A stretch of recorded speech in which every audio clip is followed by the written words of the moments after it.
So for the second time in, well, I think certainly the year, but probably about 8 months, I think, something like that, maybe. Roughly, yeah. I've got Sam and Barry from Twin Atlantic in the studio. How are you this evening? Very good, man. Good, Very man, good. yeah. You're up in Aberdeen. You're playing tonight as well. Obviously, by the time people hear this, it'll have happened.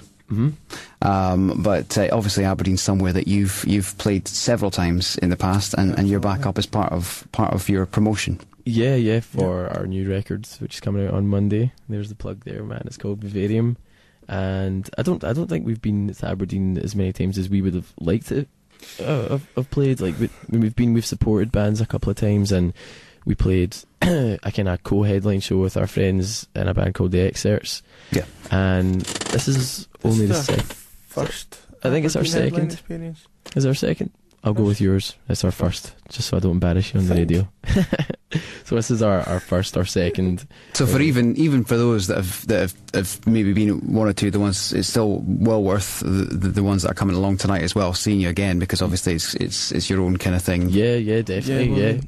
The fact that it's a headline show, we get to play for longer, which is nice for us, because when you do support shows, you generally only get half an hour, whereas tonight will be subjecting you it takes us to half a an full hour to hour. warm up. So yeah.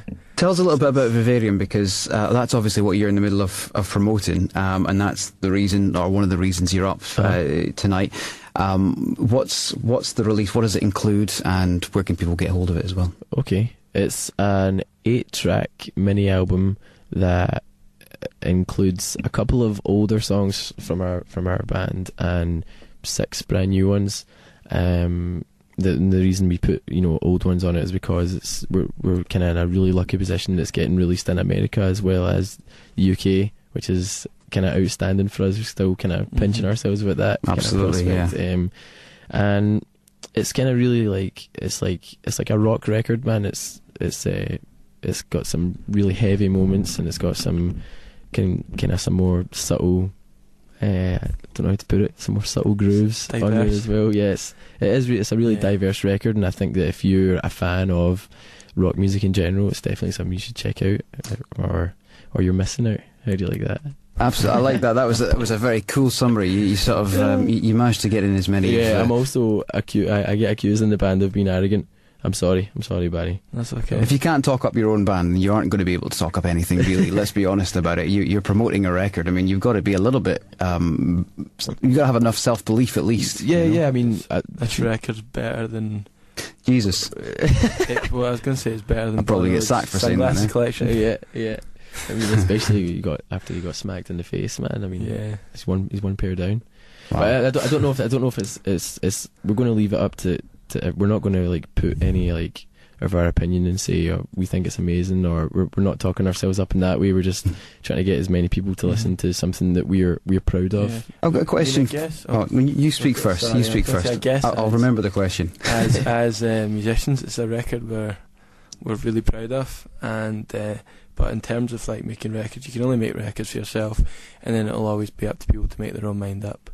Some people love it, some people won't, but it's we made the record. We'd rather people hated it and loved it rather than sat in the middle ground and didn't care, or it didn't move them in any way. Yeah. So it brings me on to a question, because you spoke there about doing your own thing and being sort of true to what you want to do as a band. Mm-hmm. With singing with the accent that you have, how does that get received with the American audience?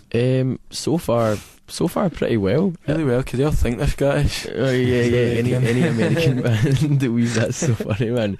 Any American band we've ever been on tour with, I mean, we always make a joke about it, like, right, okay, which one of this band do you think is going to be the first one to say, "Oh no way, man! Oh, my grandfather was Scottish," and blah blah blah, and they all say like they feel Scottish because absolutely. But I mean, and that's cool because you're accepted into their little touring party quicker. But as far as my singing's concerned, it's cool, man. Like, we've been getting really good. I guess if you're American, it must get pretty boring hearing just the same old thing over and over again. Although your between song banter has to be very slow, precise, very deliberate and concise. Otherwise, people over there go, "What's that weird Scottish guy saying?" Yeah, there was times we went and played a festival called South by Southwest in Austin, in Texas, and in between songs, people just stared at me blankly, like, what the hell? So, yeah, it is a difficult thing, I suppose, to try and to bear in mind that you know, I suppose the audience, as much as the singing, you can do your thing. You have to sort of slow down sometimes, and not that that's in any way a comment about Americans in general, that you have to slow down when you speak to them. It's just no, an it's accent more. thing. I guess it's more a comment about Scottish people being yes, rambling absolutely maniacs. I guess.